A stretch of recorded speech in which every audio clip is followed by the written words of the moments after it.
Je pense qu'il n'y a rien de mieux que juste la parole. La foi vient de ce qu'on entend, et ce qu'on entend la parole de Dieu. Les mercredis et peut-être les dimanches, à l'un des services du dimanche, ce qui donnera au pasteur un peu de repos, et il le mérite bien. Je pense que peut-être nous pourrions prendre un livre de la Bible. Nous le faisions autrefois, et nous restions parfois une année dessus. Je me rappelle qu'une fois, nous sommes restés une année entière sur le livre de l'Apocalypse. Oh là là! Les choses que nous avons apprises, et combien c'était merveilleux. Ensuite, nous avons pris le livre de Daniel, le livre de la Genèse, ou celui de l'Exode, et nous l'avons pris chapitre par chapitre, et cela relie vraiment toute la Bible.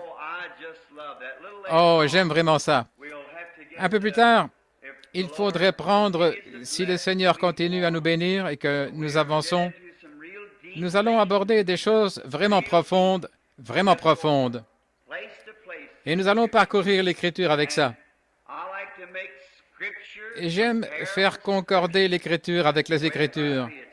Il faut qu'elles concordent. Elles forment un grand et magnifique tableau. Et dans ce livre que nous étudions, nous allons aborder le salut, la guérison divine, les miracles, la miséricorde. On retrouve tout là-dedans. Et peut-être, lorsque le moment viendra pour moi d'aller tenir des réunions, je ne sais jamais vraiment quand je vais aller tenir une réunion, être appelé à partir pour une réunion parce que je ne fixe rien tant que je ne me sens pas conduit à faire une certaine chose. Et peut-être que d'ici demain matin, il se pourrait que je m'envole pour la Californie ou le Maine ou ailleurs, l'endroit où il m'appellera. C'est pour cette raison que je ne me fixe pas de grands et longs itinéraires, parce que je ne peux pas faire ça. Mon ministère n'a pas ce genre de structure, il est différent. Et maintenant, je suis revenu à la maison pour me reposer un peu. J'ai perdu une dizaine de kilos autour de cette dernière série de réunions. Frère Mercier et Frère Gaud sont passés tout à l'heure. Ils disaient, « Frère Branham, je remarque ce que vous faites, vous y mettez tout votre cœur. » J'ai dit, « C'est la seule manière de faire un bon travail pour le Seigneur. C'est en mettant au premier plan pour Christ tout ce que vous avez. Toute votre force, toute votre âme, tout votre cœur, toute votre pensée, tout ce que vous avez. Quand vous faites quelque chose, faites-le comme il faut, sinon ne le faites pas. Voyez-vous, laissez la chose de côté. Si vous avez décidé d'être un chrétien, investissez tout ce que vous avez pour Christ, c'est-à-dire votre temps, votre talent, votre tout. Je viens de remarquer ce jeune homme. C'est votre femme, Frère Burns. Il faisait de la musique et chantait là, ce jeune couple. Et ce n'est pas un piano, pas un orgue non plus, mais c'est un genre d'instrument qu'ils grattent et qu'ils pincent, et là, ils font quelque chose pour le Seigneur. Peut-être que vous pouvez faire ça et chanter, et ainsi gagner des âmes. Faites quelque chose, peu importe ce que c'est. Si vous savez siffler, eh bien sifflez. Faites quelque chose. C'est tout. Témoignez ou faites quelque chose pour le royaume de Dieu. Tout ce que vous avez, mettez-le au service de Dieu. Maintenant, nous allons essayer de ne pas nous attarder parce que je sais que vous allez travailler, vous devez vous lever tôt. Et moi, tous les matins, je vais à la chasse aux écureuils. Autant vous dire la vérité, c'est ce que je fais. C'est pour ça que je suis revenu à la maison, pour me reposer un peu.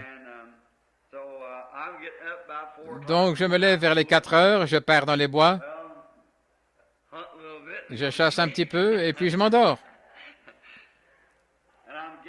Là, je reprends un peu du poids perdu. Et alors, dans quelque temps, je serai bien reposé. Si le Seigneur le veut, tout va bien. Très bien, maintenant, nous allons ouvrir notre Bible. Je veux que vous apportiez votre Bible chaque soir, si vous le pouvez. S'il en manquait quelques-unes et que quelqu'un voudrait suivre la lecture des passages, nous en avons ici. Nous demanderons à quelques huissiers de les distribuer. Est-ce que quelqu'un en voudrait une? Vous n'avez qu'à lever la main. Je me demande si Doc vient ici et prend ses Bibles. Tu es là tout près, Frère Burns. Est-ce bien Burns?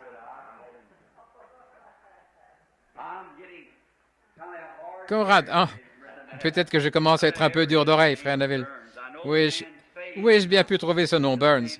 Je connais le visage de cet homme, mais je n'arrive simplement pas à me rappeler son nom.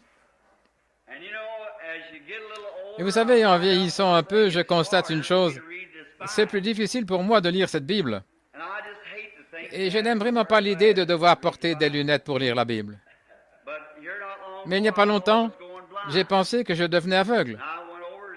Je suis allé voir Sam, et Sam m'a dit, « Bill, je ne sais pas. Je vais simplement te prendre un rendez-vous chez un spécialiste. » Je suis allé à Louisville. Ça devait être la volonté du Seigneur. Un spécialiste réputé, son nom m'échappe en ce moment. Mais il avait lu mon livre et il a dit, « Si jamais vous retournez en Afrique, je voudrais vous accompagner. » Il a dit, « Ces Africains vous aiment. » Et il a dit, « Ils sont très superstitieux, surtout quand il est question de bistouri, de faire des incisions. » Alors il a dit, « Je veux donner 6 mois de ma vie pour faire des opérations de la cataracte et autres sur le champ de mission. » Et il a dit, « Si nous pouvions y aller ensemble et que vous trouviez grâce auprès d'eux comme ça, alors s'ils ont des cataractes et ont besoin d'un traitement oculaire, il m'a dit, j'offrirai ça gratuitement pendant 6 mois. Je ne me rappelle plus combien de temps il faut attendre pour avoir un rendez-vous chez lui. Et nous étions assis dans une petite pièce, là, une petite lumière rouge s'est allumée, là, dans cette pièce obscure. Cela indiquait 10 dixièmes à chaque œil. Je pouvais les lire de toutes les façons. Ensuite, il a réglé ça sur 15-15 et je pouvais les lire. Et puis 10-10, il a dit, il n'y a pas trop de problème avec vos yeux. Il avait un petit télescope. Il a mis un petit truc là derrière. Ces anciens télescopes, combien se souviennent, autrefois on regardait à travers ça des images.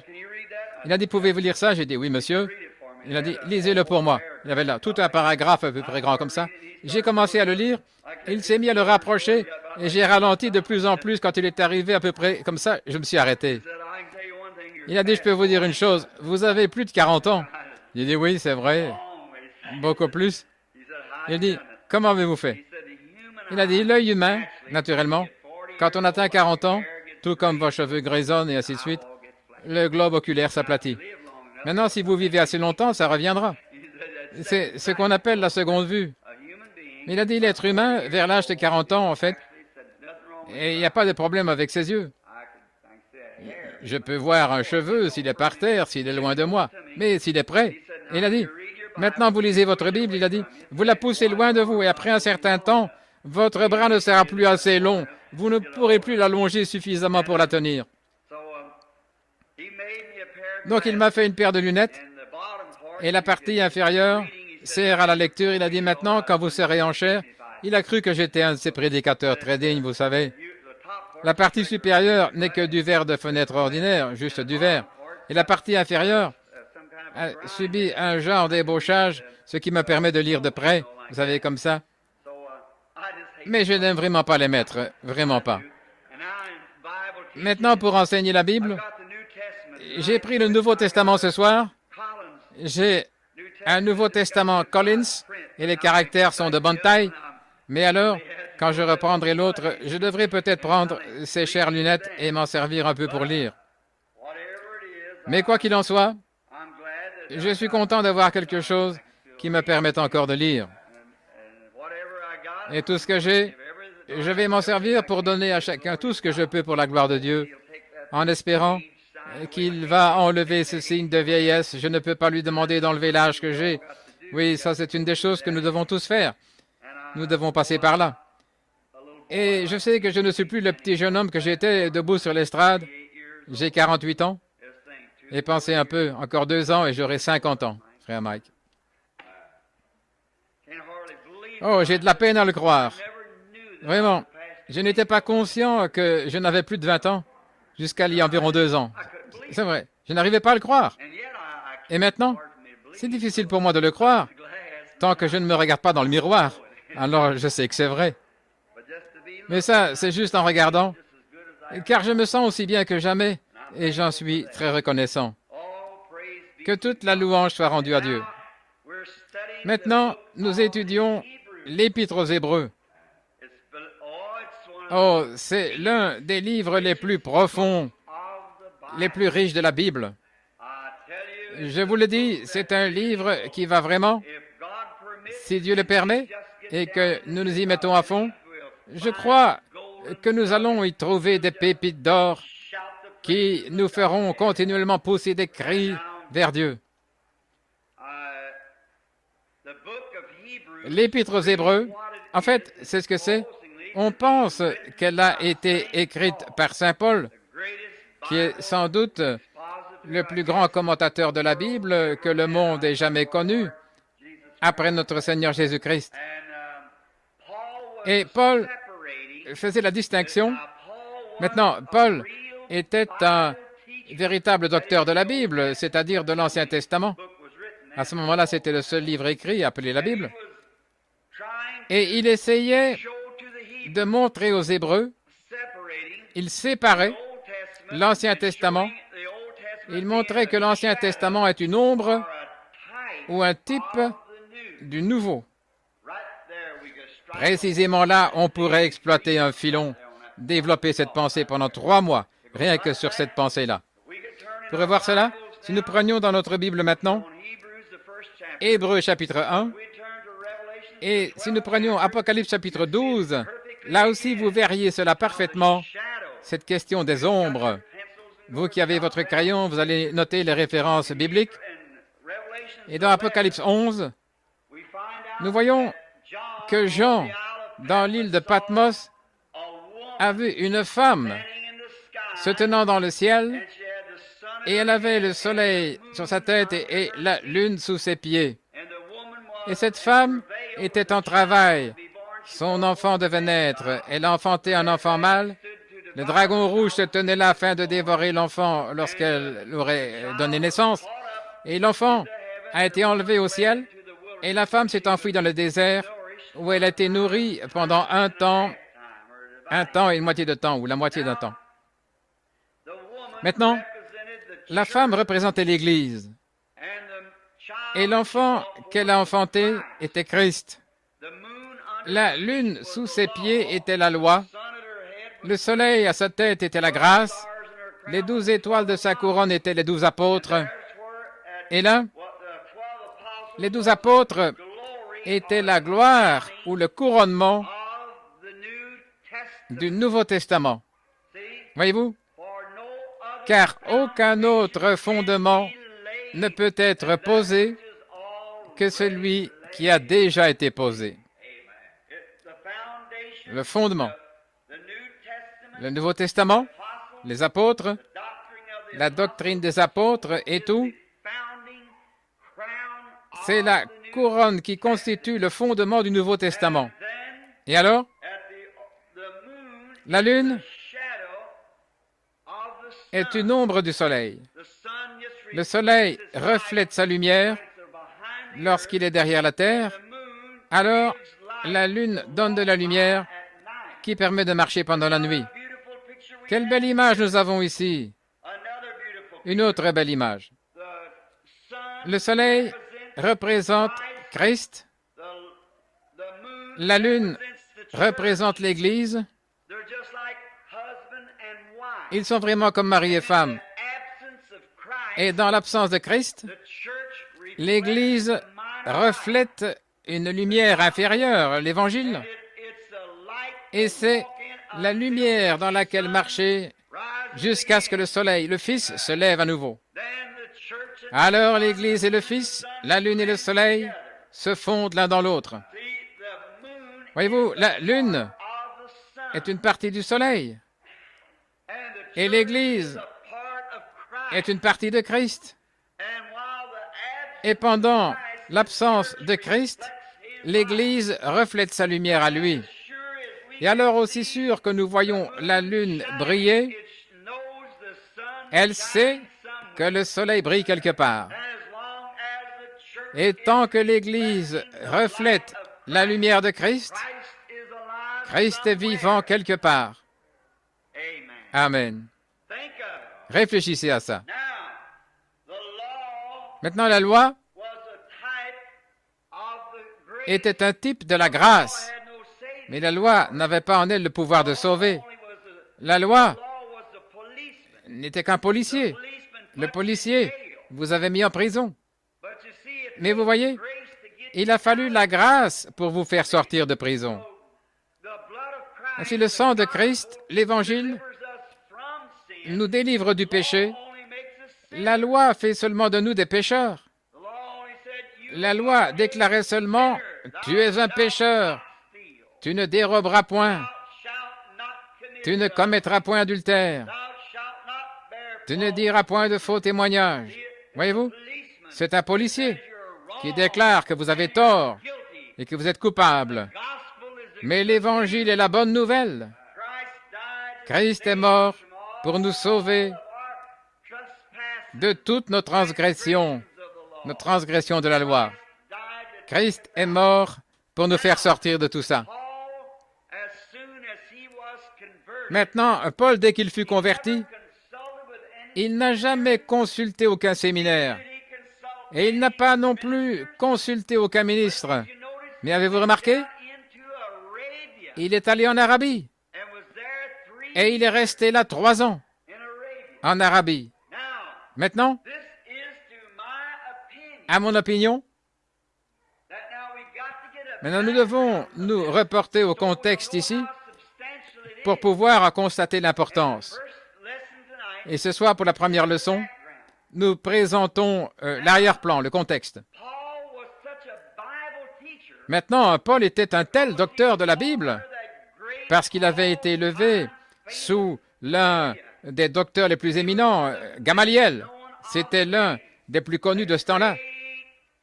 Ce grand docteur de la loi et des prophètes. Donc, Paul était bien instruit dans ces choses. Et j'aime ceci de lui, cette grande révélation, lui qui avait été le cœur honnête, un meurtrier, qui avait approuvé le meurtre d'Étienne. Et il a même vu Étienne mourir sous les pierres, mort, lapidé. Et je pense que ça a dû ébranler Paul quand il a vu Étienne lever les mains vers le ciel et dire « Je vois les cieux ouverts, je vois Jésus debout à la droite de Dieu. » Et il a dit « Père, ne leur impute pas ce péché. » Et il s'est endormi. Avez-vous remarqué? Il n'est jamais mort, il s'est endormi. Je ne crois pas qu'il ait senti une seule autre pierre, tout comme un bébé qui s'endort sur la poitrine de sa mère. Étienne s'est endormi dans les bras de Dieu. Il y avait quelque chose en Paul, ça l'a ébranlé. Comme tout homme qui se sent repris dans sa conscience et qui essaye de combattre cela, il se rend chez le souverain sacrificateur et se fait donner des lettres. Et il a dit, « Je vais arrêter tous ces gens qui font tout ce bruit et ces hérétiques. » On les considérait, dans le terme d'aujourd'hui, comme des fanatiques extrémistes ou quelque chose comme ça, qui font beaucoup de bruit, qui provoquent de l'agitation. Nous allons simplement aller là-bas et régler la question. Et pendant qu'il était en route, pas sur une autoroute comme nous utilisons, les routes de Palestine n'étaient que de petits sentiers, semblables à un sentier à vaches à travers les bois, par lequel le bétail, les moutons, les chevaux, les ânes et les chameaux franchissaient les collines. Et Paul, pendant qu'il était en route vers Damas, un jour vers midi, une grande lumière a resplendi et l'a jeté à terre. Personne d'autre que Paul ne l'a vu. Je veux que vous remarquiez ça. Ici, ce n'est pas par rapport à moi, mais c'est juste pour nous amener à voir le contexte, pour que vous sachiez que ce même Jésus, en effet, quand il était ici sur la terre, il a dit, « Je suis venu de Dieu et je retourne à Dieu. » Quand il conduisait les enfants d'Israël, il était la colonne de feu. Et il a été fait chair, puis il est retourné à cette même colonne de feu. Et quand il a rencontré Paul sur le chemin de Damas, il était cette colonne de feu, cette lumière, une grande lumière. Et Paul a dit, « Qui est celui que je persécute ?» Il a dit, « Je suis Jésus que tu persécutes, la lumière. » Oh, n'est-il pas merveilleux? Et le voici ce soir avec nous ici même. Et il s'est fait photographier juste là, la même chose. La colonne de feu, la lumière, exactement le même qu'il était, le même hier, aujourd'hui, éternellement. Or, les hommes qui étaient avec lui n'ont pas vu cette lumière. Mais pourtant, elle était bien là. Les résultats produits ont été les mêmes. Maintenant, est-il possible que quelqu'un voit Christ dans ce bâtiment et que personne d'autre ne le voit? Bien sûr, c'est arrivé là-bas. C'est aussi arrivé une nuit quand Pierre était en prison.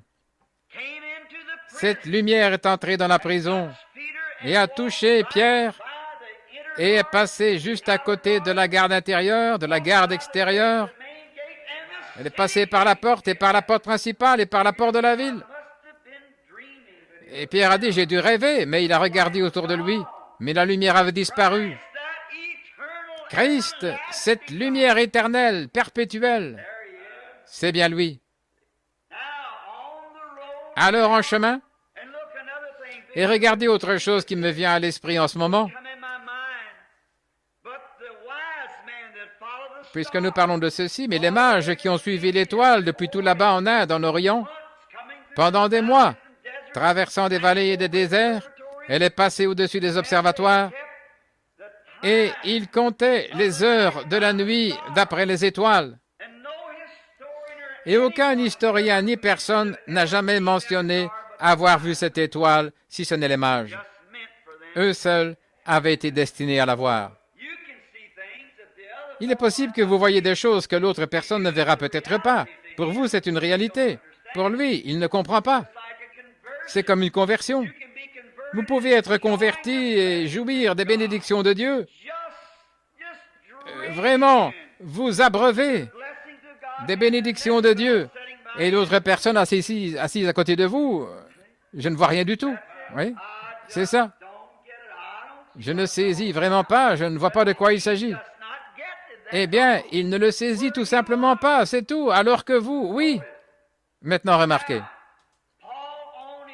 Paul était en chemin, et aussitôt qu'il a vécu cette grande expérience, maintenant il n'était pas satisfait. Et c'est ce qui fait l'excellence de Paul. Notre leçon de ce soir n'est pas profonde, c'est une leçon peu profonde. Mais dans quelque temps, nous irons vraiment dans les profondeurs. Mais cette leçon-ci est un peu superficielle, mais c'est juste la mise en route. En fait, il est question ici d'une seule chose, c'est d'exalter Jésus-Christ. Et Paul, avant de faire ceci, c'était un érudit de la Bible. Et un érudit de la Bible ne fonde jamais sa doctrine sur des expériences. Non, monsieur. Ils ne fondent jamais leur doctrine sur des expériences. On peut avoir n'importe quelle sorte d'expérience, mais elle doit être ainsi dit le Seigneur. C'est vrai. Maintenant, dans l'Ancien Testament, ils avaient trois différents moyens de connaître un message. D'abord la loi, c'était simplement la loi. Puis ils avaient le prophète, celui qui avait des songes. Et puis ils avaient l'Urim Tumim. Et ça, ce sera peut-être un peu plus profond. L'Urim Tumim, c'est le pectoral qu'Aaron portait sur sa poitrine. Il y avait là-dessus 12 pierres, jaspe, sardoine, émeraude, et ainsi de suite. Elles étaient toutes les 12 grandes pierres sur le pectoral, ce qui montrait qu'il était le souverain sacrificateur de toutes les tribus, les 12 tribus d'Israël. Ce pectoral était suspendu à un poteau dans l'église. Et quand un prophète prophétisait, et qu'on voulait vérifier avec certitude si c'était juste ou pas, les prophètes ou ceux qui avaient des songes se tenaient devant l'Urim Tumim et il racontait son songe ou sa vision ou ce qu'il avait vu. Et si la lumière sacrée, oh, le voyez-vous, Dieu habite toujours dans le domaine surnaturel. L'assemblage, ces lumières, elles étaient normales, jusqu'à ce que cette voix se fasse entendre.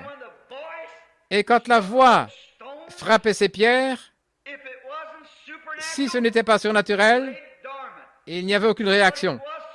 Mais si c'était surnaturel, ces lumières reflétaient toutes ensemble les couleurs de l'arc-en-ciel. Amen. Alors, c'était Dieu qui parlait. Voici mon prophète. Ou ce songe est venu de moi. C'était d'après le Urim Thummim qu'il jugeait. Vous vous souvenez de Saul quand il a rétrogradé?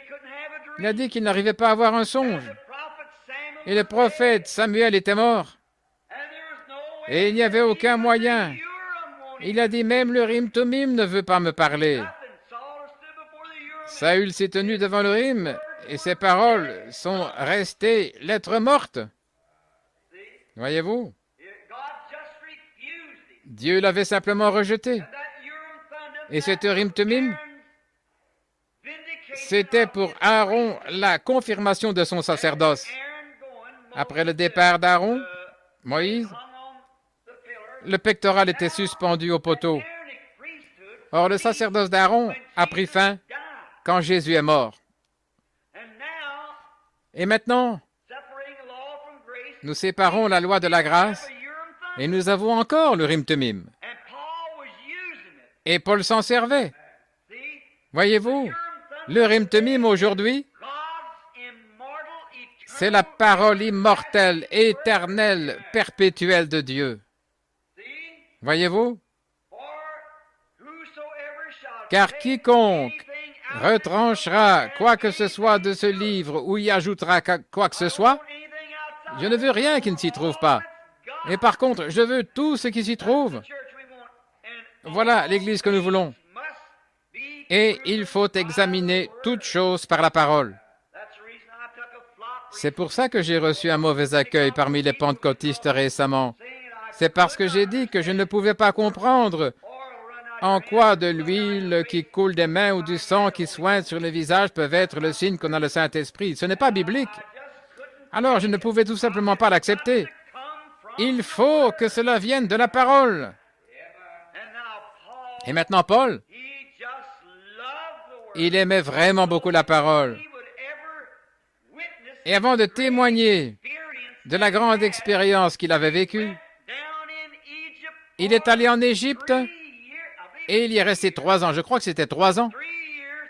3 ans là-bas en Égypte. Et vous savez ce que je crois qu'il a fait? Je crois qu'il a pris l'Ancien Testament et qu'il a sondé à fond tout l'Ancien Testament et il a constaté que c'était indiscutablement le Messie.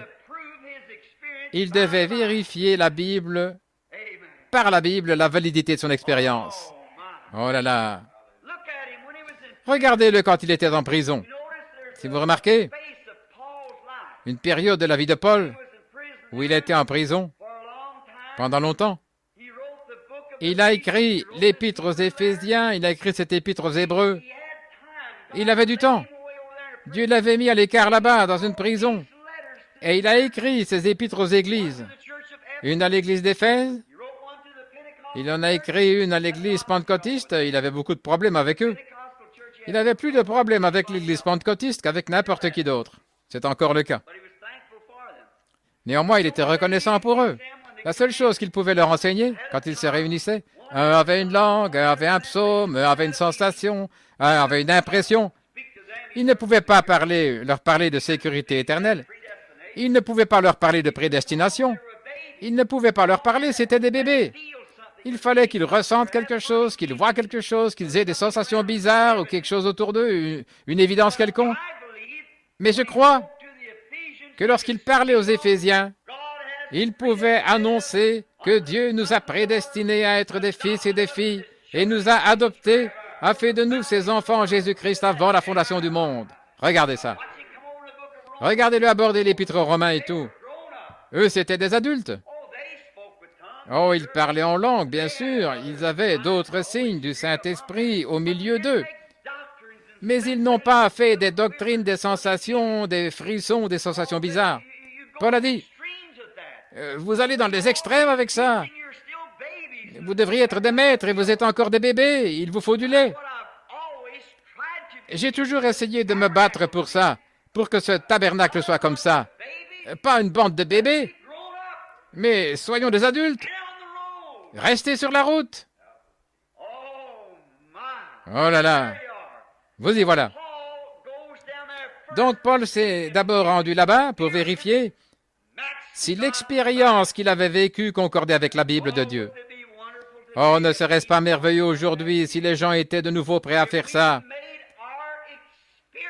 Si nous veillons à ce que notre expérience concorde avec la Bible, si ça ne concorde pas, alors notre expérience est fausse. Le Urim Thummim ne s'illumine pas. S'il s'illumine, amen. Là, vous savez que c'est bon.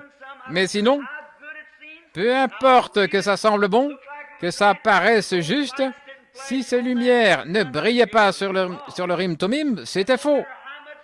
Peu importe la grande expérience que vous avez, combien elle peut sembler réelle, combien pertinente et instructive, ou un grand instrument pour gagner des âmes, si la parole ne s'illumine pas, alors cette expérience est fausse. C'est vrai, elle doit s'aligner avec la parole. Je crois qu'il y a un milieu de la route. La route, bien souvent, autrefois j'allais dans une église nazaréenne. Que le Seigneur bénisse ces chères personnes. Des méthodistes sanctifiés à l'ancienne mode, c'est ce qu'ils sont, l'Église de Dieu, les Nazaréens, les pèlerins de la sainteté, et beaucoup de ces bonnes vieilles églises de la sainteté. Et il y a un chant qu'ils avaient l'habitude de chanter. Je marche sur l'ancienne grande route, disant partout où je vais, être un chrétien à l'ancienne mode, Seigneur, c'est tout ce que je préfère. Merveilleux. Et puis, il parlait de la grande route de la sainteté.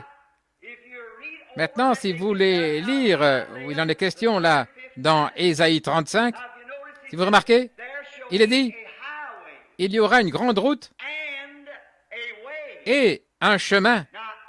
Maintenant, et, c'est une conjonction. Voyez-vous? Une grande route, ce n'était pas une grande route de la sainteté. Il y aura une grande route et un chemin, et il s'appellera le chemin de la sainteté. Pas la grande route de la sainteté, mais le chemin de la sainteté. Et le chemin de la route, c'est le milieu de la route.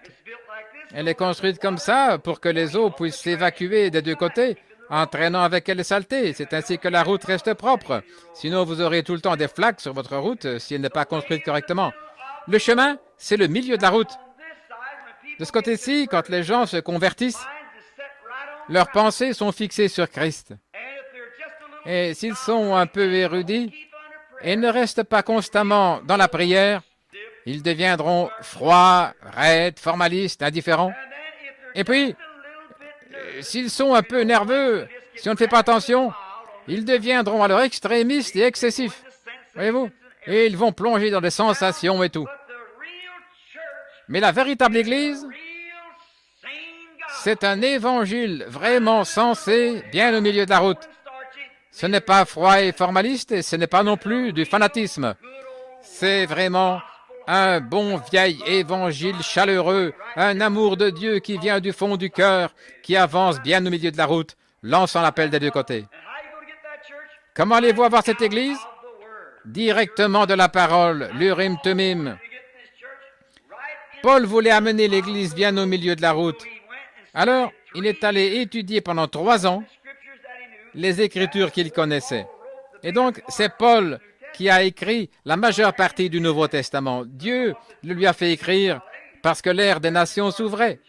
Matthieu, Marc, Luc et Jean, les 4 évangiles, c'étaient des Juifs. Mais Paul a écrit la plupart des épîtres. Maintenant, remarquez, maintenant nous allons commencer. Nous présentons le contexte. Alors, il se trouve en train d'écrire ceci en prison. Et il a vécu toute cette expérience, mais d'abord, la validité de cette expérience avait d'abord été vérifiée, et cette épître, c'est son épître clé. C'est cette épître clé. Les Romains, les Éphésiens et ainsi de suite ont leur place. Mais ceci, c'est l'épître clé.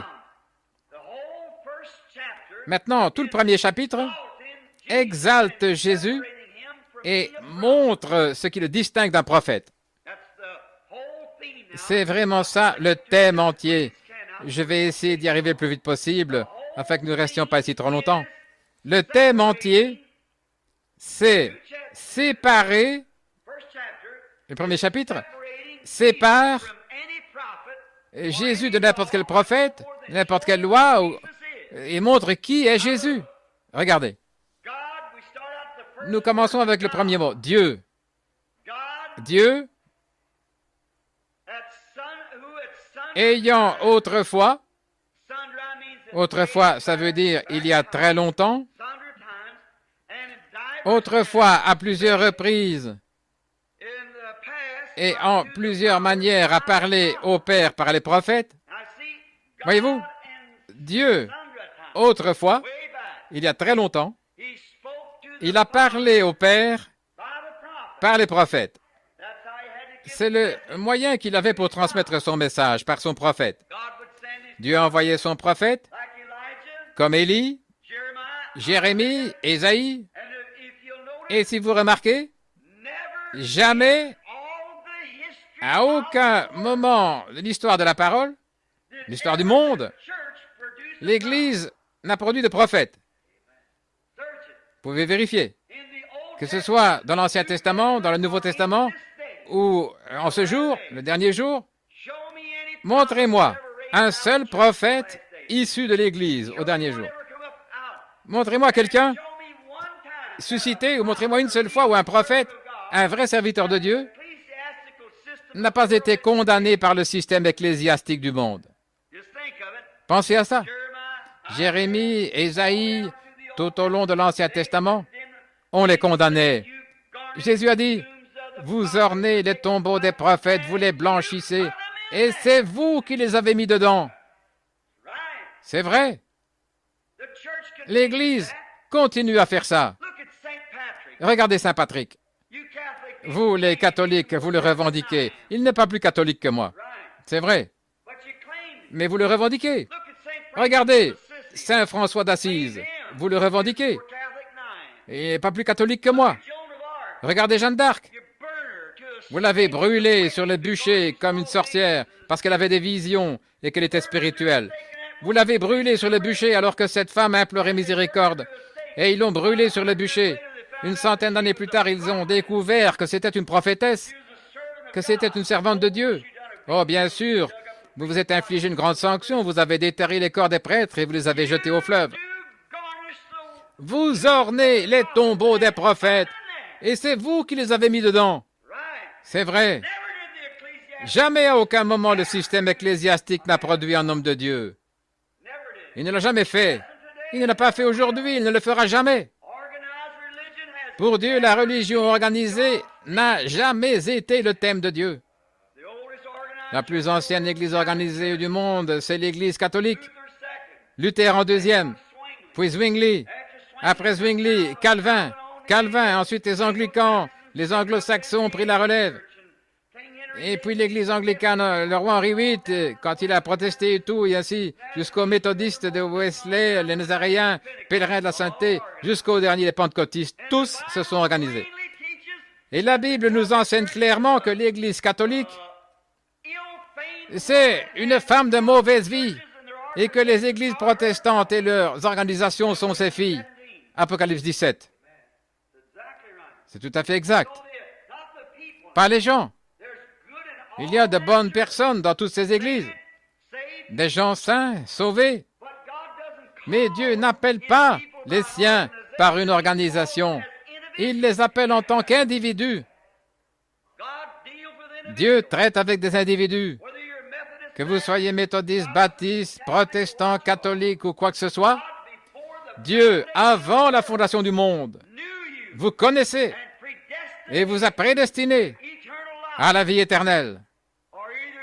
Ou sinon, vous avez été prédestiné à la perte éternelle. Il ne voulait pas que vous ayez à périr, que vous périssiez. Mais comme il est infini, il devait forcément connaître la fin dès le commencement, sinon il n'est pas Dieu. Donc Jésus n'est jamais venu sur la terre, histoire de dire, eh bien, je vais voir si quelqu'un a pitié, si j'agis, que je meurs d'une mort pénible, tout probable, ils se diront, eh bien, cela sera persuadé de leur cœur. Dieu ne dirige pas ses affaires comme ça. Jésus est venu dans un but bien précis, celui de sauver ceux dont Dieu savait avant la fondation du monde qu'ils seraient sauvés. Il l'a dit, c'est vrai. Cela ne dépend ni de celui qui veut, ni de celui qui court, mais de Dieu qui fait miséricorde. C'est Paul qui a dit ça. Le même homme ici l'a dit. C'est pour cette raison que Dieu a pu dire, avant que ni Ésaü ni Jacob ne soient, il a dit, j'aime l'un et je haïs, je déteste l'autre. Avant que ni l'un ou l'autre des garçons ne soit, Dieu savait qu'Ésaü était un escroc et il savait que Jacob qu'il aimait son droit d'aînesse. Donc avant même que le monde ait été formé, il savait ce qu'il en était. Là, nous allons découvrir dans un instant qui était celui qui le savait. Ce chapitre traite de cela. Dieu, à plusieurs reprises et en plusieurs manières, a parlé au Père par les prophètes. À la fin de ces jours-là, il nous a parlé par son Fils. Il a fait quoi? Il nous a parlé en ces derniers jours par son Fils. Maintenant, comment pensez-vous alors que serait un prophète? Est-ce qu'on pourrait avoir un prophète en notre époque? Absolument. Est-ce qu'il pourrait parler par nous? Bien sûr. Les prophètes d'autrefois, c'était l'Esprit de Jésus-Christ. Maintenant, éclaircissons ça parce que je crois que ça ne pénètre pas bien. Maintenant, ceci, c'est comme l'école du dimanche, donc nous voulons que ce soit bien clair. Remarquez. Prenons par exemple l'Esprit de Dieu qui était en Moïse, qui préfigurait parfaitement Jésus-Christ. Tous les personnages de l'Ancien Testament préfigurent la croix. Moïse, à sa naissance, l'enfant l'a approprié, caché parmi les joncs, enlevé à ses parents, et ainsi de suite. Il était un roi, un leader, un législateur, un intercesseur, un sacrificateur. Tout ce qu'il était préfigurait Christ. Regardez Joseph, aimé par son père, haï par ses frères. Et il fut vendu pour presque 30 pièces d'argent. Jeté dans une fosse, on pensait qu'il était mort. Il en a été retiré. Pendant sa persécution, les chansons ont été sauvées et le panetier perdu. 2 brigands sur la croix. Et alors, quand il en est ressorti, il est sorti de cette fosse et il a été placé à la droite de Pharaon, la nation qui avait battu tout le reste du monde au niveau commercial. Et personne ne pouvait venir à Pharaon sans passer par Joseph. Jésus assis à la droite de Dieu, et personne ne peut venir à Dieu sans passer par Christ. Et quand Joseph quittait le trône et sortait, des hommes criaient devant lui et faisaient retentir les trompettes. Ils sonnaient de la trompette et disaient « À genoux, Joseph arrive !» Et quand Jésus viendra, une trompette sonnera, et tout genou fléchira, et toute langue confessera. Oui, c'était lui. Et quand Joseph est mort, il a laissé un mémorial à ceux qui attendaient la délivrance. Il n'y a pas longtemps, j'ai posé la main sur ce vieux cercueil, il était en plomb. Son corps était censé, ses os. Il a dit, ne m'enterrez pas ici, car un jour, Dieu va vous visiter. Il était prophète. Dieu va vous visiter.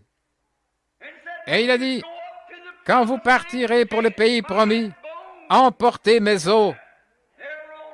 Tous ces vieux Hébreux, le dos roué de coups et ensanglantés, pouvaient jeter un coup d'œil vers ce cercueil et dire, un jour, nous partirons d'ici.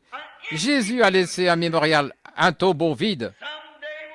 Un jour, quand nous nous rendrons à la tombe, nos bien-aimés, nous entendrons le bruit des petites mottes de terre, les cendres retournent à la cendre, la poussière à la poussière, et la terre à la terre. Mes frères, nous pourrons regarder au-delà de la mer à un tombeau vide.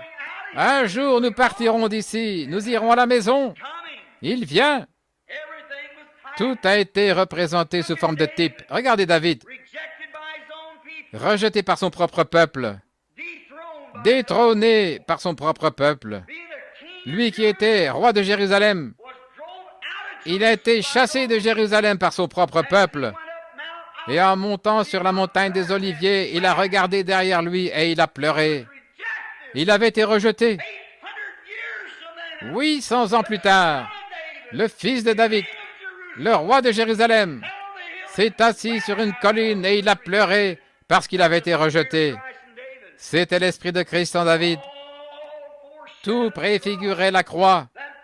Ces prophètes d'autrefois, ils parlaient en son nom.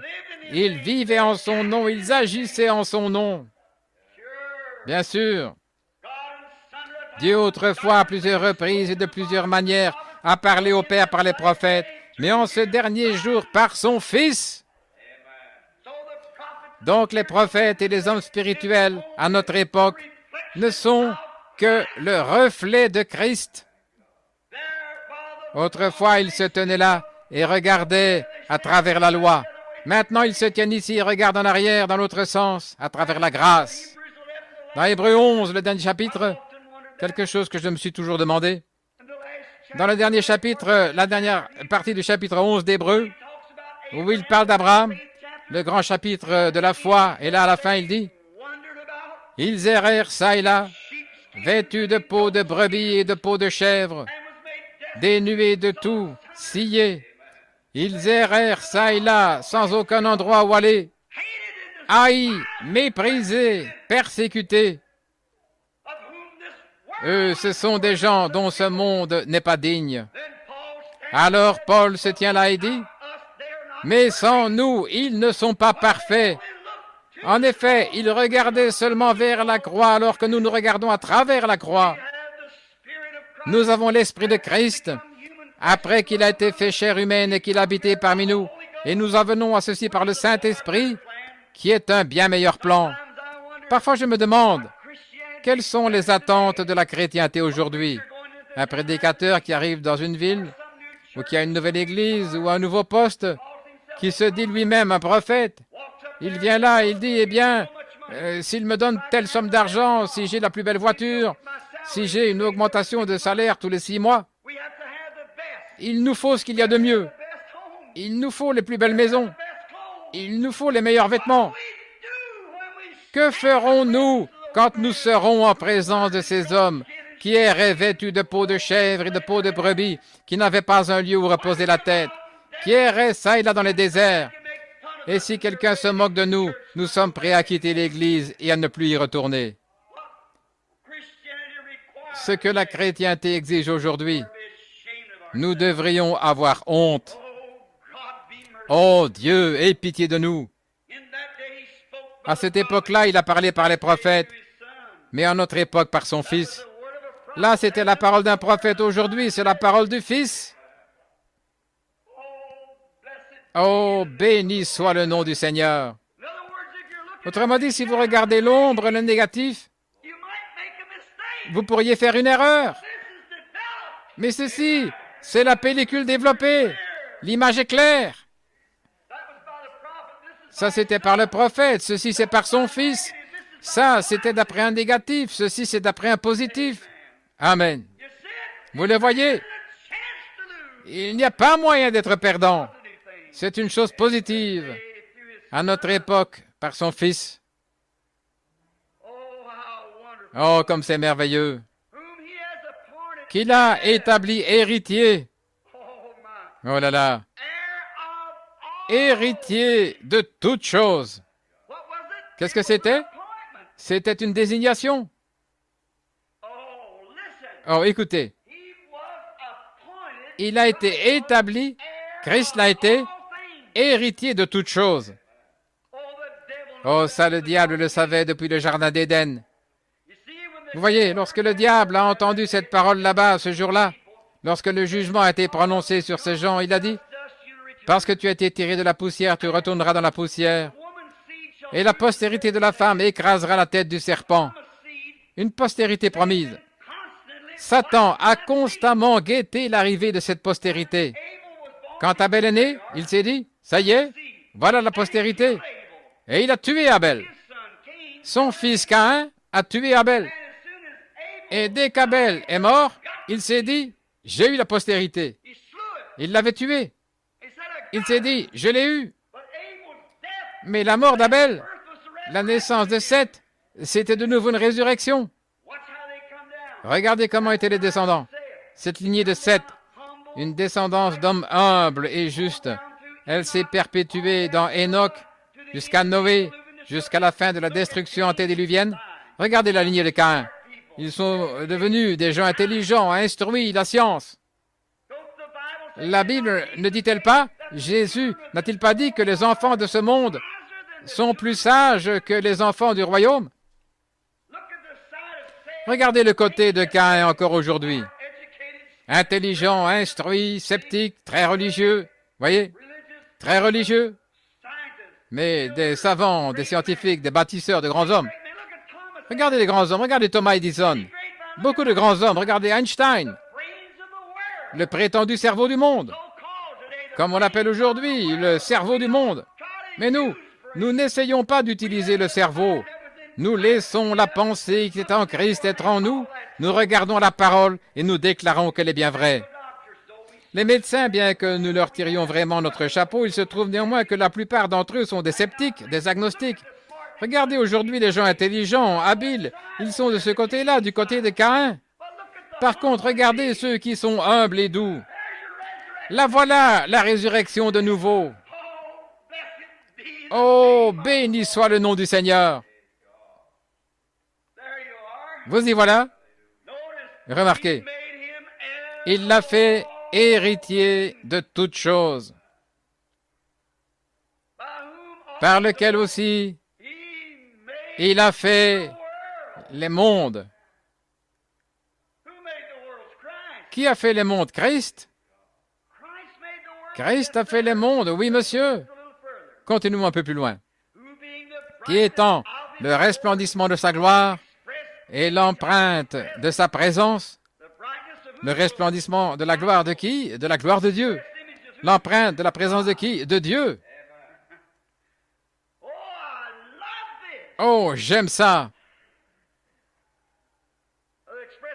Ou l'empreinte de sa substance et soutenant toute chose par la parole. Vous y voilà. La parole, c'est ce qui soutient toute chose. Jésus a dit dans Matthieu 24, « Les cieux et la terre passeront, mais mes paroles ne passeront jamais. » Il soutient toute chose. La science cherche à le dévaloriser en disant « C'est un livre ancien, elle a été traduite. » Même l'Église catholique romaine, l'évêque Shane a dit « Elle a été traduite 4 ou 5 fois, on ne peut vraiment pas s'y fier. » Mais vous ne pourriez pas aligner votre vie là-dessus, même s'il le fallait. Mais il soutient toute chose par sa parole. Voilà ce que je pense. Moi, je crois la Bible. La parole de sa puissance. Il y a de la puissance dans la parole. Ayant fait par lui-même la purification des péchés, regardez, il s'est assis à la droite de la majesté dans les hauts lieux. Qu'est-ce que Paul essaie de faire? Il essaie de montrer que le dessein entier de Dieu reposait en Christ et Christ était l'empreinte de la personne de Dieu. Tout le reste du chapitre montre qu'il était supérieur aux anges, supérieur à toutes les puissances. Les anges l'adoraient. Paul cherchait à le magnifier. Maintenant, je vais essayer. Si je ne vais pas plus loin, le reste ici ne fait que magnifier Christ. Ce que Paul a dit, comme au chapitre 11, et il parle du monde. Auquel des anges a-t-il dit, « Tu es mon fils, je t'ai engendré aujourd'hui » Voyez-vous, à la fin du monde, eux, ils périront. Le monde périra. Et toutes les choses du monde périront. Il les roulera comme un manteau. Elles vieilliront, changeront et disparaîtront. Mais toi, tu subsistes. Tu subsistes à jamais. Tu es mon fils, je t'ai engendré aujourd'hui. Et tu ne périras jamais. Tu es assis à la droite de la majesté. La droite, qu'est-ce que ça veut dire? Ça ne veut pas dire que Dieu a une main droite sur laquelle quelqu'un est assis. La droite, ça veut dire la puissance et l'autorité. Il a autorité sur tout ce qui est dans le ciel et sur la terre. Et tous les cieux et la terre ont été faits par lui. Maintenant, qui est ce gars formidable? Ce personnage formidable? Christ. Regardez. Dieu, dans le Père, le Fils et le Saint-Esprit, c'est une trinité. Mais ce n'est pas une trinité de personnes, c'est une trinité d'office, de fonction d'un seul Dieu. Il était le Père qui conduisait les enfants d'Israël. C'était sa fonction, le grand Jéhovah, le Père. Et il habitait sur la terre. Il s'est appelé le Fils. Et maintenant, il habite dans son Église. Il s'appelle le Saint-Esprit, pas trois dieux, un seul Dieu, en trois fonctions. Père, Fils et Saint-Esprit. Les gens essayent de faire de lui trois dieux différents, Dieu le Père. C'est pour ça qu'aux Juifs, on ne pourrait jamais faire accepter ça à un Juif. Non, il ne peut pas. Il y a un commandement qui dit « Je suis le Dieu unique, il n'y a qu'un seul Dieu ». En Afrique, ils baptisent de trois manières différentes. Ils baptisent une fois pour le Père, une fois pour le Fils et une fois pour le Saint-Esprit. La mission de la foi apostolique, eux, ils baptisent trois fois vers l'avant pour sa mort. Ce qu'ils appellent le plein évangile sur la côte ouest. Sur la côte est, ils baptisent trois fois vers l'arrière en disant pour son ensevelissement. Il dit quand il est mort, il est tombé en avant. Un autre dit, attendez, un homme est sur le dos quand on l'enterre. Juste des petites choses techniques alors que tous les deux ont tort. Les deux ont tort d'après l'Écriture. Le Rim Tumim, c'est ce qui règle la question. Maintenant, regardez. Représentons ça par une image et voyons à quoi ça ressemble. Si vous voulez le voir. Tout au long de mes 25 années dans le ministère, j'ai étudié ça. Je me suis souvent posé des questions au sujet des dons dans l'Église. Les dons, qu'est-ce que c'est? La prophétie, le parler en langue, l'interprétation des langues, la révélation divine, et ainsi de suite. Tout cela vient de Christ. Maintenant, regardez. Christ est le chef de tout.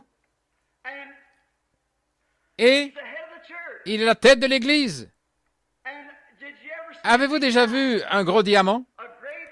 Un gros diamant qui est bien taillé. On en a enlevé des petits éclats qui s'en détachent en le taillant. C'est ce qui fait un bon diamant. Et pourquoi y a-t-il des éclats? Le vrai diamant, pour l'obtenir, il faut qu'il soit meurtri. Le vrai diamant, là. J'étais à Kimberley. Beaucoup d'entre vous, vous avez entendu dire qu'on peut ramasser des diamants dans la rue. C'est exact. Billy et moi et M. Bosworth, le président des mines de diamants de Kimberley, c'était mon huissier là pendant les réunions. Et ils nous ont emmenés là-bas. Il les extrait environ 500 mètres sous terre. En sortant, ça ressemble à de la pierre bleue, de grosses pierres bleues semblables au grès bleu qu'on trouve ici. Ils les envoient, les indigènes là, à 1700 pieds sous terre pour les extraire afin de maintenir le prix fort, le fleuve là-bas en garde sur des centaines de kilomètres. Mais il y allait avec des seaux de 10 gallons remplis de sable et s'ils pouvaient les emporter à la maison, on serait multimillionnaire, tellement ils contiendraient des diamants. Mais ces gens doivent travailler et en faire l'extraction pour qu'il reste au prix fort. Donc le diamant, quand il sort de là, il ressemble un peu à un gros morceau de verre rond et lisse. Il y a le diamant bleu, le diamant noir, émeraude, et le diamant incolore, le diamant blanc. Mais quand il sort, et quand on le façonne et qu'on l'utilise, il y a une partie de lui-même que ce diamant doit perdre. Il doit perdre les éclats qu'on en détache. Quand on détache de petits éclats, c'est comme ça quand il est exposé à la lumière, ça le fait scintiller. Les éclats, ce qui produit le scintillement, la manière dont il est taillé. Quand il est taillé, les facettes, c'est là qu'il produit vraiment un scintillement. Une taille produira une lumière verte, l'autre une lumière bleue, et peut-être une autre une lumière émeraude, une lumière rouge. Différentes lumières s'en échappent semblables aux couleurs de l'arc-en-ciel. C'est ce qu'on appelle les feux du diamant. Chacune de ces lumières, elle représente des dons. Mais c'est Christ et lui seul qui est le diamant. C'est lui qui est venu, qui a été meurtri et blessé et taillé afin de pouvoir se refléter comme une lumière pour le monde. Il est ce diamant principal. Pouvez-vous imaginer, avant même qu'il y ait une terre, avant qu'il y ait une lumière, avant qu'il y ait une étoile, avant qu'il y ait quoi que ce soit, il y avait une grande source qui jaillissait, l'Esprit. Et de cette source sortait l'amour le plus pur, parce qu'il n'y avait que l'amour qui pouvait sortir de là. Maintenant, ce que nous appelons l'amour aujourd'hui, c'est un amour perverti. Mais en recevant en nous l'essence, ou un tout petit peu de cet amour-là, c'est ce qui change toute notre opinion. Et de là est sorti un autre ruisseau de cette source principale de ce diamant. Et celui-là s'appelait la justice absolue. Alors voilà pourquoi il fallait que nous ayons la loi. Voilà pourquoi avec la loi doit venir le jugement. Si la loi n'entraîne aucun jugement, la loi ne sert à rien. Et lorsqu'un jugement a été prononcé par la loi, qui produit la mort, alors personne d'autre que Dieu lui-même ne pouvait expier cette peine. Et il a expié notre peine de mort, il a pris nos péchés sur lui, afin que nous devenions en lui la justice de Dieu. Par lui. Quand ces grandes lumières sont sorties, ces grands rayons de l'esprit, l'amour, la paix, ça, c'est tout ce qu'il y avait. Il n'y avait pas de souffrance, il n'y avait pas de haine, pas de méchanceté. Ça ne pouvait pas sortir de cette source. C'était Jéhovah. C'était Jéhovah Dieu. Et comme les théologiens l'appellent, une théophanie est sortie de là, ce qui a été appelé dans les Écritures le Logos. Le Logos qui est sorti de Dieu. C'est difficile à expliquer, mais c'était une partie de Dieu. Maintenant, voici ce qui est arrivé. Oh, excusez-moi. Quand j'aborde ces choses, oh, j'arrive vraiment là où j'aime ça. Le Logos. Et cette grande source, cette grande fontaine, la fontaine de l'Esprit, qui n'avait ni commencement ni fin, ce grand esprit a commencé à prendre une forme par une création. Et le Logos qui en est sorti était le Fils de Dieu. C'était la seule forme visible qu'avait l'Esprit. Et c'était une théophanie, ce qui signifie un corps. Et ce corps ressemblait à un homme. Moïse l'a vu. Là, quand il est passé près du rocher, il a regardé, il a dit, ça ressemblait au dos d'un homme. C'est ce même genre de corps que nous recevons quand nous mourons. Si cette tente où nous habitons sur la terre est détruite, nous en avons une autre qui nous attend déjà. C'était ça. C'était la théophanie qui était le Fils de Dieu. Ce Fils, ce Logos, s'est fait chair parce que nous avions été placés dans la chair. La théophanie, le Logos, s'est fait chair ici parmi nous, et ce n'était rien d'autre que la demeure de toute cette source qui habitait en lui. Oh, le voyez-vous? Le voilà. C'était celui. Regardez. Prenons rapidement Hébreux chapitre 7. Juste pour un moment de grâce, si Dieu le veut. Voyons comment ça se présente. Abraham. Il nous reste combien de temps? Il nous reste 10 minutes. Très bien. Nous allons prendre ceci, puis nous finirons dimanche, si Dieu le veut. Abraham revenait de la défaite des rois. En effet, ce Melchisédek, roi de Salem, combien savent ce que c'était? Salem, Jérusalem, roi de Salem, prince du Dieu très haut, qui alla au-devant d'Abraham lorsqu'il revenait de la défaite des rois et qui le bénit. Écoutez, et à qui aussi Abraham donna la dîme de tout. Qui est d'abord, par interprétation, le roi de justice? Et après ça aussi, le roi de Salem, ce qui est le roi de paix,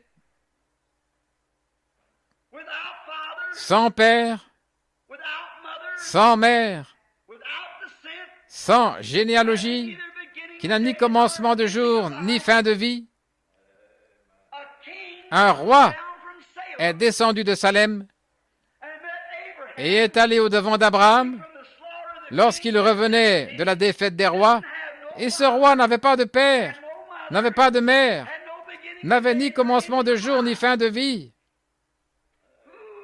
Qui, Abraham, a-t-il rencontré?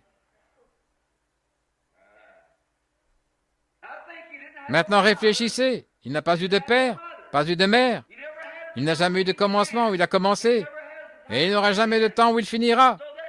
Donc, ce même roi de Salem doit être vivant aujourd'hui. Amen. Vous le voyez? C'était cette théophanie, c'était le Fils de Dieu. Quel Salem? Cette Jérusalem d'en haut, qu'Abraham, étant béni, cherchait à trouver. Il essayait de trouver la cité dont Dieu est l'architecte et le constructeur. Il allait ça et là, vêtu de peau de brebis et de peau de chèvre partout, dénué de tout, errant. Il cherchait une cité dont Dieu est l'architecte et le constructeur. Et il a rencontré le roi de Salem et il lui a donné la dîme de tout le butin. Oh, frère Graham, c'était lui. C'était lui. Abraham l'a vu à nouveau. Un jour, il était assis là dans la tente. Il a regardé pour voir qui arrivait là-bas. Il a vu 3 hommes arriver. Vous savez, il y a quelque chose chez le chrétien qui fait qu'il reconnaît l'esprit quand il le voit. Il le reconnaît tout simplement. Il y a quelque chose de spirituel. Les choses spirituelles se discernent spirituellement. Vous savez, il peut détecter ça s'il est réellement né. Mes brebis connaissent ma voix. Et il a reconnu qu'il y avait là quelque chose. Il est sorti en courant, il a dit, « Entre, mon Seigneur, assieds-toi, arrête-toi un peu, j'irai prendre un morceau de pain, et je te le mettrai dans la main, je te laverai les pieds, repose-toi. Après quoi, tu continueras ton voyage, puisque tu es venu me rendre visite. » Là-bas, dans ce lieu aride, il avait pris le chemin difficile, le chemin avec le petit nombre des méprisés du Seigneur, tandis que Lot vivait dans la richesse, le neveu là-bas. Mais il vivait dans le péché. C'est ce que la richesse produit dans la plupart des cas, le péché. Donc Abraham les a amenés auprès de lui. Il a pris un peu d'eau et leur a lavé les pieds. Il a couru à ses veaux, il a pris un veau gras, là il l'a tué, et il a donné à un serviteur pour qu'il l'apprête. Il a dit, Sarah pétrit la farine. Vous savez ce que ça veut dire, pétrir? Autrefois, maman avait une espèce de spatule qu'elle gardait dans le pot de farine. Vous avez ça avec un tamis. On avait une spatule, là, on utilisait pour pousser la farine. Vous savez, on exerçait une certaine pression comme ça, en raclant. J'ai souvent vu maman le faire. Il y avait la spatule et un petit ustensile arrondi, là, un petit treillis. Elle mettait de la farine là-dedans et la tamisait. Et la secouait. Voyez-vous, et ensuite elle prenait la spatule et la promenait tout autour. Et à cette époque, il nous fallait aller au vieux moulin pour faire moudre notre farine. Et ces gros grains, vous savez, bien lourds, faisaient du vrai pain de maïs. Et on pouvait scier du bois toute la journée. Donc, ils ont trait la vache, ils ont pris du lait, ils ont mis ça dans la baratte pour faire du beurre. Et puis, ils sont allés tuer le veau. Et ils ont pris quelques morceaux de viande qu'ils ont fait frire. Ils ont pris le beurre, le pain de maïs. Ils ont pris du beurre pour mettre sur les galettes de maïs chaudes. Oh, c'était vraiment bon. Et l'homme est allé là-dessus. Et ensuite, il a amené ça dehors et l'a déposé devant ces 3 hommes. Et pendant qu'ils mangeaient, ils regardaient continuellement du côté de Sodome. Après un moment, ils se sont levés, ils se sont mis en route. Et il a dit, « Abraham, tu ne veux pas me cacher. Je ne peux pas te cacher ce que je vais faire. Je descends là-bas, les péchés de Sodome sont arrivés à mes oreilles. » Qui était cet homme? Ses vêtements étaient couverts de poussière. Il était assis là, il mangeait la chair d'un veau. Il buvait le lait de la vache et mangeait une galette de pain, de maïs avec du beurre. Qui est cet étrange personnage? Ils étaient 2 ou 3 assis là, ses vêtements couverts de poussière. Oui, nous venons d'un pays lointain, très très lointain. Et qui était-il? Il a dit, je ne peux pas cacher à Abraham, puisqu'il est l'héritier de la terre. Je révèle mes secrets, autrement dit, à ceux qui sont héritiers de la terre. Voilà où l'Église devrait être aujourd'hui. C'est vrai. Recevoir les secrets de Dieu, savoir comment se tenir, comment agir, ce qu'il faut faire, comment marcher, comment vivre. Nous sommes les héritiers de la terre, c'est vrai. Il vous le révèle parce qu'il ne va rien vous cacher. C'est pourquoi nous regardons arriver ces choses. Le monde dit, oh, ce n'est que du fanatisme. Laissez-le dire. L'héritier de la terre connaît ces choses.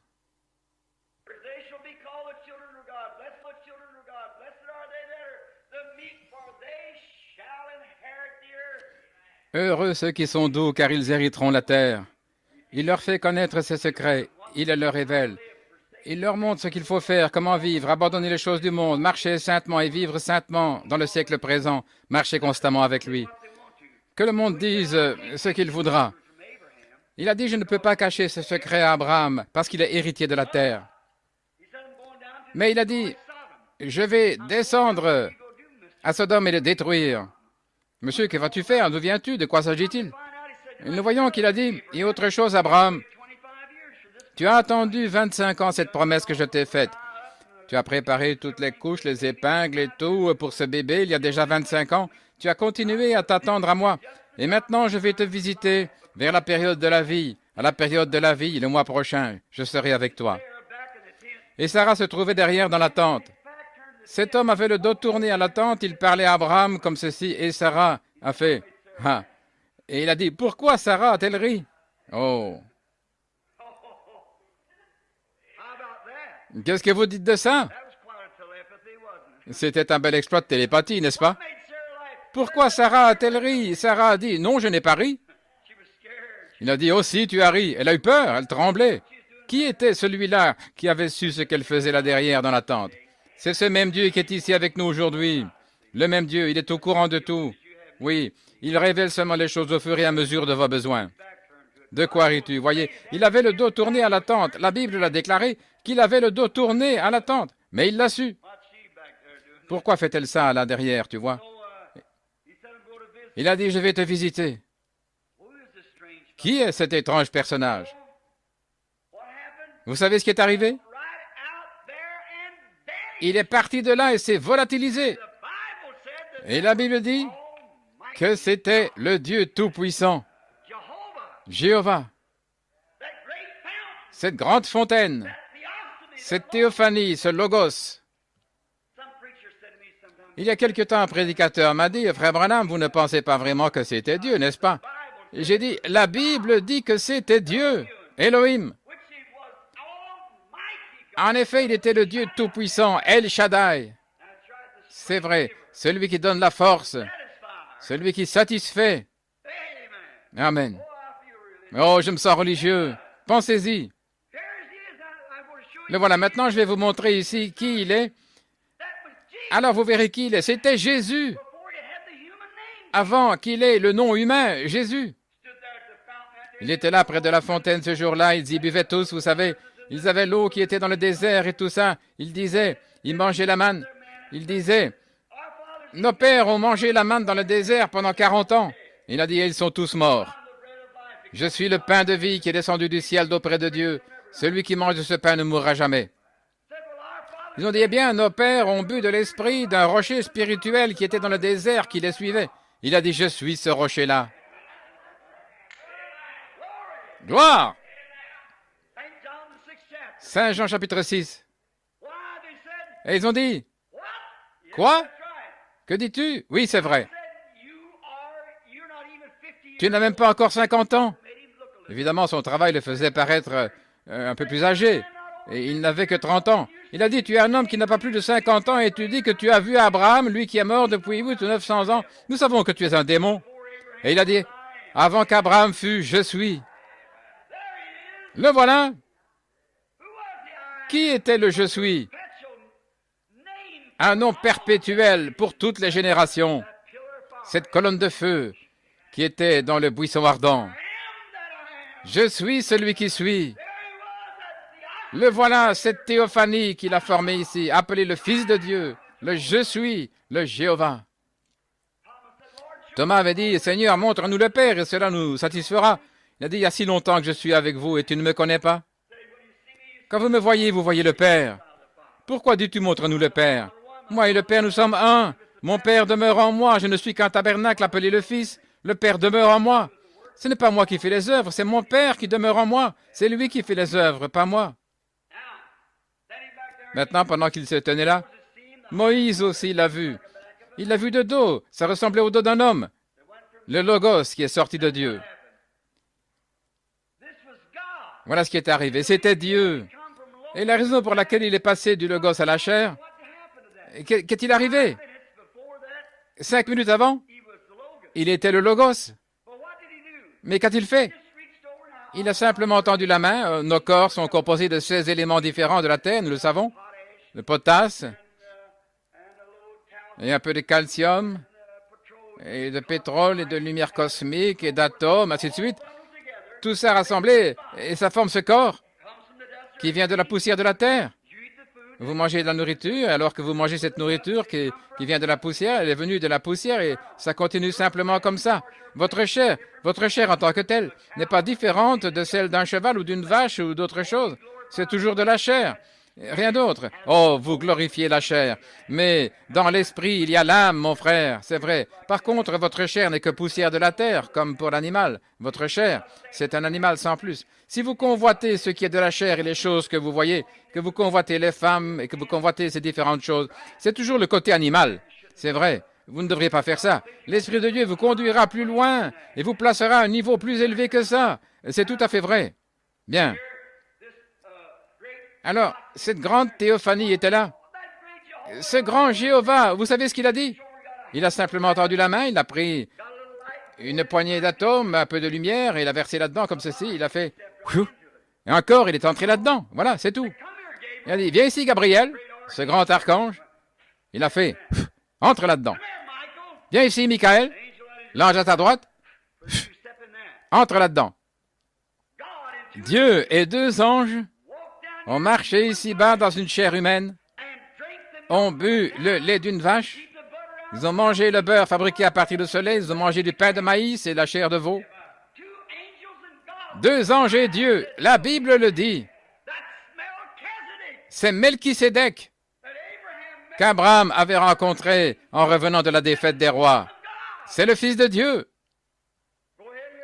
En continuant ici, dans Hébreux 7, il est dit, mais il est rendu semblable au Fils de Dieu, le voilà. Il a fait toutes choses par lui. Et il est reparti. Il a simplement changé cette poussière, l'a transformée en poussière de nouveau. Il est retourné directement dans la gloire. Et les anges, aussitôt qu'ils ont délivré Lot et Madame Lot, elle qui regardait continuellement en arrière, il a dit de ne plus faire ça. Et ils sont retournés directement dans la présence de Dieu. Maintenant, quelle espérance nous possédons au service de cette grande foi ce soir? Le Dieu vivant, le Jéhovah, la colonne de feu, est avec nous. Il se montre avec puissance, en action, et il magnifie, il s'est laissé photographier. Le même Jéhovah, le Fils de Dieu, qui est venu de Dieu, qui est retourné à Dieu, et qui demeure dans son Église pour toujours. Le voilà. Il a nos noms dans son livre, et il a prêté serment jurant par lui-même, parce qu'il ne pouvait pas jurer par un plus grand que lui, qu'il nous ressusciterait au dernier jour. Celui qui mange ma chair et boit mon sang a la vie éternelle, et je le ressusciterai au dernier jour. Je ne mettrai jamais dehors celui qui vient à moi. Celui qui écoute ma parole et qui croit celui qui m'a envoyé a la vie éternelle, et ne viendra jamais en jugement, mais il est passé de la mort à la vie.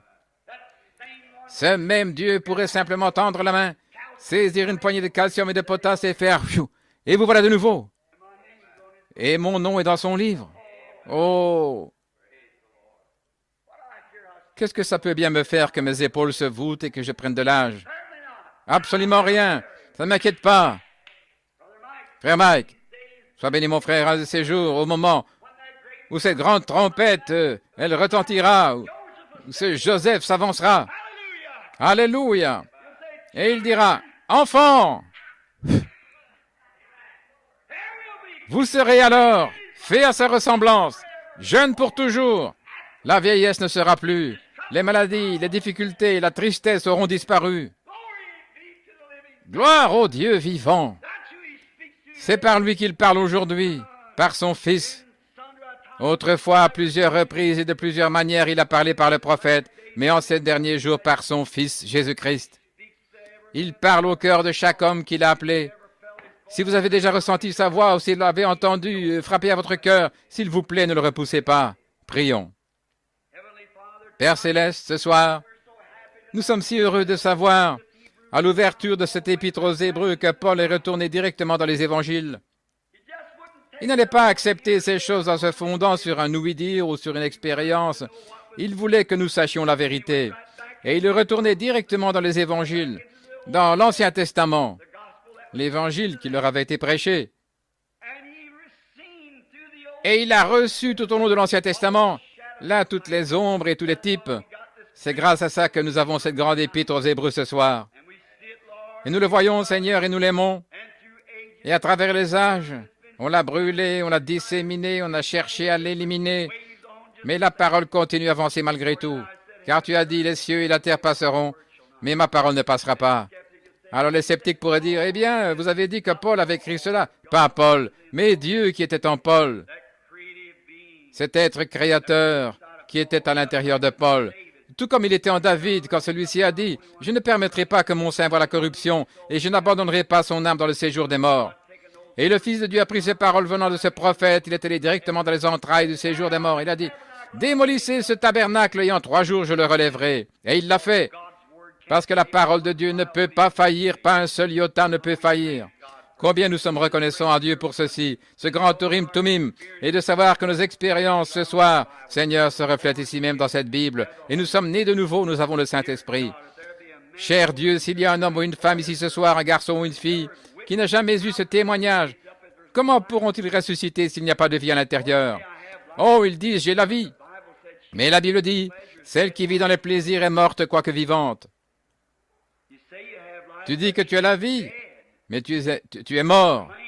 Tu prétends, dit la Bible, avoir la vie, mais tu es mort. Tu dis que tu es riche et que tu n'as besoin de rien, mais tu ne sais pas que tu es misérable, pauvre, nu, aveugle, et tu ne le sais pas. C'est dans cet état que sont les églises ce soir. Ces grandes choses, de grandes valeurs, elles en sont dépourvues. De savoir que le grand Dieu Jéhovah, qui peut seulement... Il a dit, apportez-moi ces petits poissons. Il lui fallait prendre ces poissons pour en faire quelque chose. Cela montrait que la résurrection nécessitait quelque chose. À partir de quoi produire quelque chose?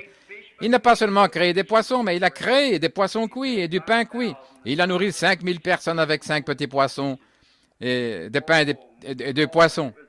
Oh Seigneur, c'était dans ses mains. Il était le Créateur, mais il lui fallait avoir quelque chose dans sa main. Oh Dieu, puissons-nous nous remettre dans ses mains ce soir et dire, oh Dieu, prends-moi comme je suis. Et quand arrivera la fin de ma vie, fais que je parte avec cette espérance qui m'habite de savoir que je suis né de nouveau, que ton esprit a rendu témoignage de moi, a rendu témoignage à mon esprit, que je suis ton fils ou ta fille. Et au dernier jour, tu les ressusciteras, accorde le Père. Et alors que nous avons la tête inclinée, y aurait-il quelqu'un qui voudrait lever la main et dire, pensez à moi, frère Branham, dans la prière. Je veux que Dieu me connaisse avant que je quitte cette terre et qu'il me connaisse, si bien qu'il appellera mon nom et je répondrai. Que le Seigneur vous bénisse. Vous et vous, madame, quelqu'un d'autre. Levez simplement la main et dites, priez pour moi, frère Branham. C'est ce que nous allons faire. Que Dieu vous bénisse, jeune dame. Alors que vous avez la tête inclinée, que vous priez, je vais chanter un couplet de ce chant.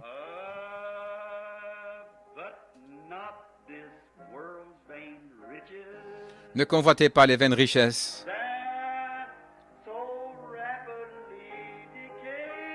qui passent si rapidement. Bâtis ton espérance sur les choses éternelles.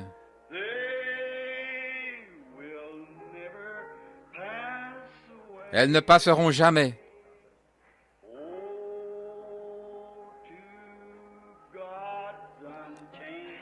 Tiens fermement la main immuable du Seigneur.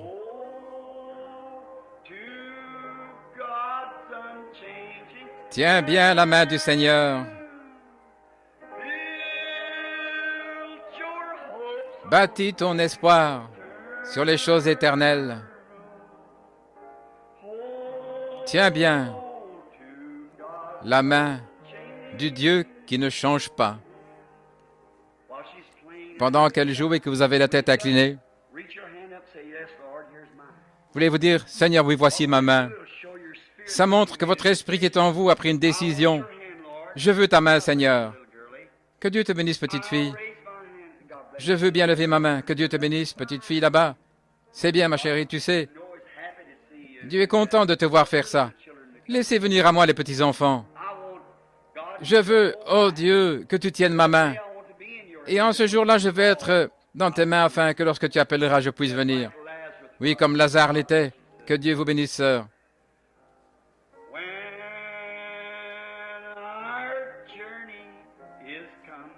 Lorsque notre voyage sera achevé,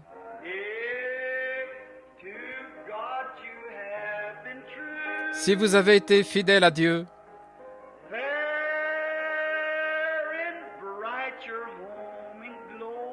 là, dans votre belle demeure dans la gloire,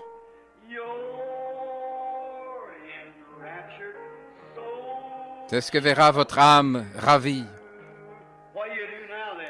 Qu'allez-vous faire maintenant? Tenez bien la main du Dieu qui ne change pas.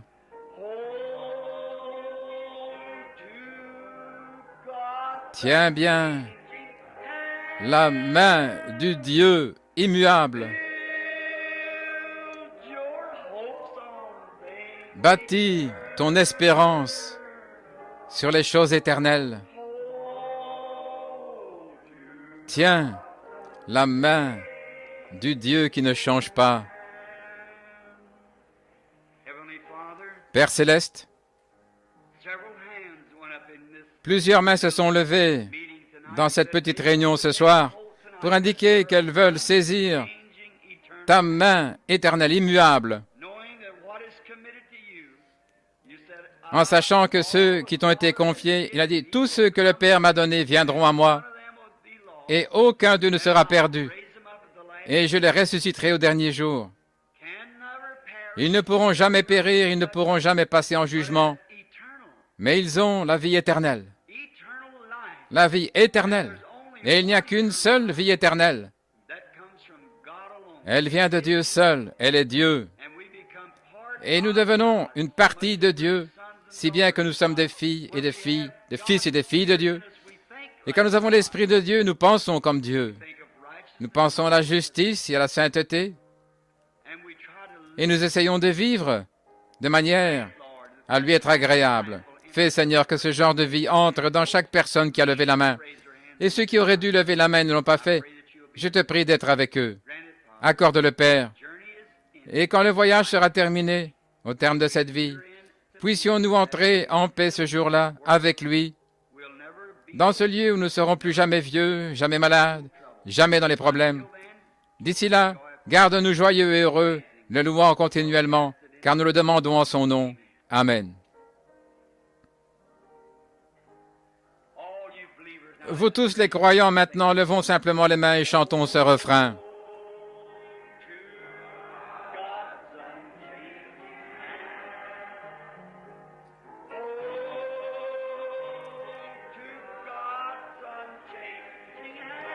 Tiens la main du Dieu immuable.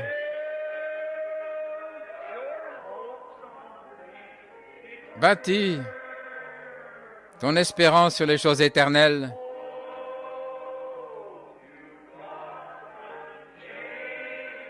Tiens la main du Dieu qui ne change pas. Fredonnons-le.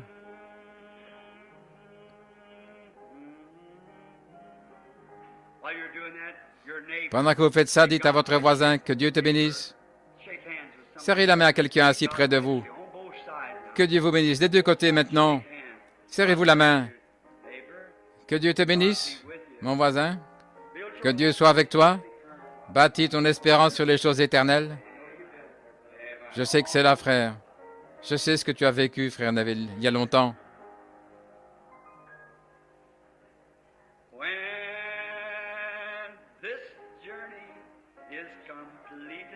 Quand ce voyage sera terminé, ça va arriver un de ces jours.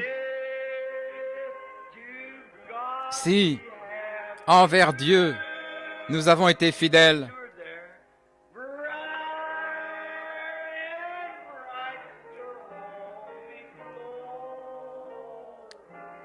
nous la verrons là, votre belle demeure dans la gloire. C'est ce que verra votre âme enlevée.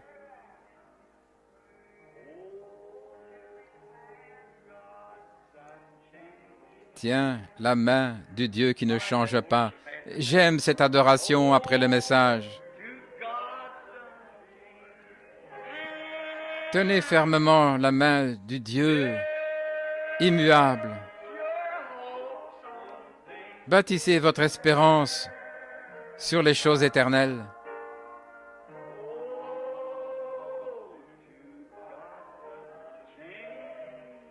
Tiens la main du Dieu immuable.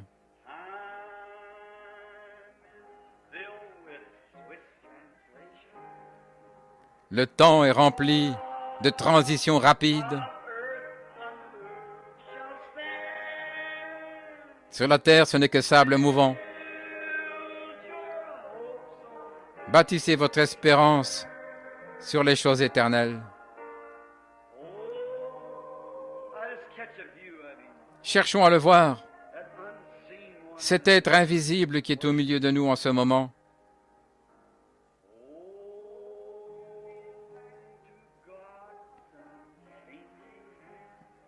Tenez la main du Dieu qui ne change pas.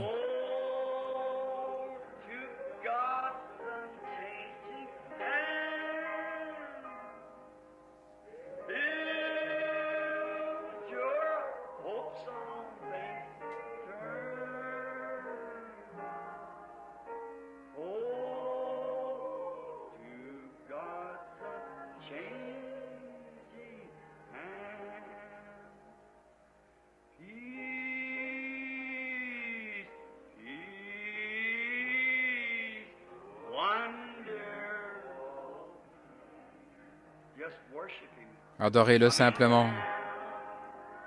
Une paix merveilleuse. Le message est terminé. C'est l'adoration.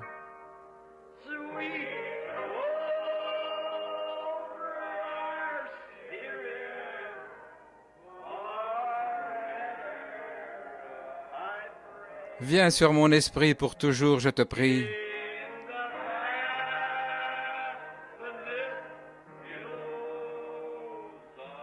Avec d'insondables vagues d'amour. Laissez-le vous inonder. Paix, paix. Merveilleuse paix qui descend. Cette grande fontaine qui s'ouvre maintenant.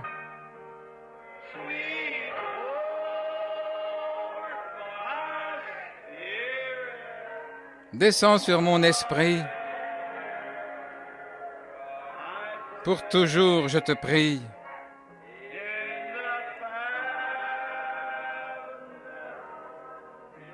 Avec d'insondables vagues d'amour. Ça fait vraiment quelque chose, n'est-ce pas? Merveilleuse paix.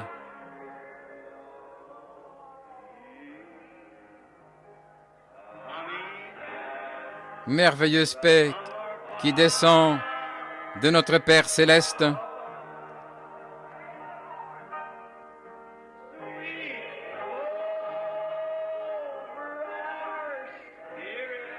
Répands-toi sur notre esprit. À jamais, je te prie.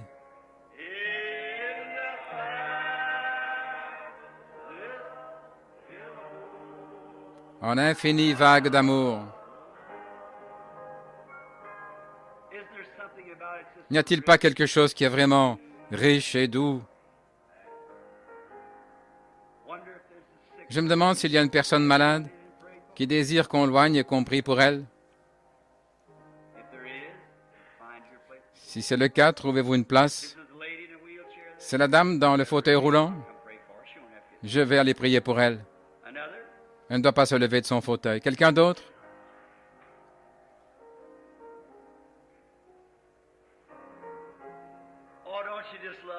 Oh, n'aimez-vous pas simplement cette partie du service? Combien savent maintenant que la présence de Dieu est ici? C'est de ça que je parle. On aurait envie, combien ont envie de crier très fort, comme quelque chose à l'intérieur qui voudrait crier très fort. C'est la paix.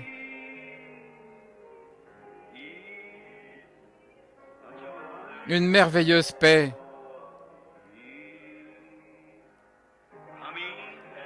Qui descend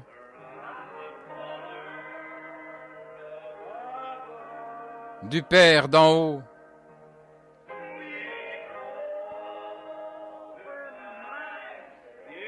Viens sur mon esprit. Pour toujours je prie. En insondable vague d'amour.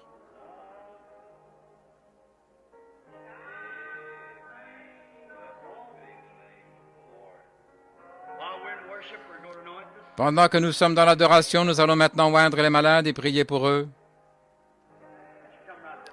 Voulez-vous venir de ce côté, s'il vous plaît, madame? Que signifie ceci? La prière de la foi sauvera le malade. Que tout le monde soit en prière maintenant. Fredonnez simplement ce chant. Pensez à Jésus qui guérit les malades.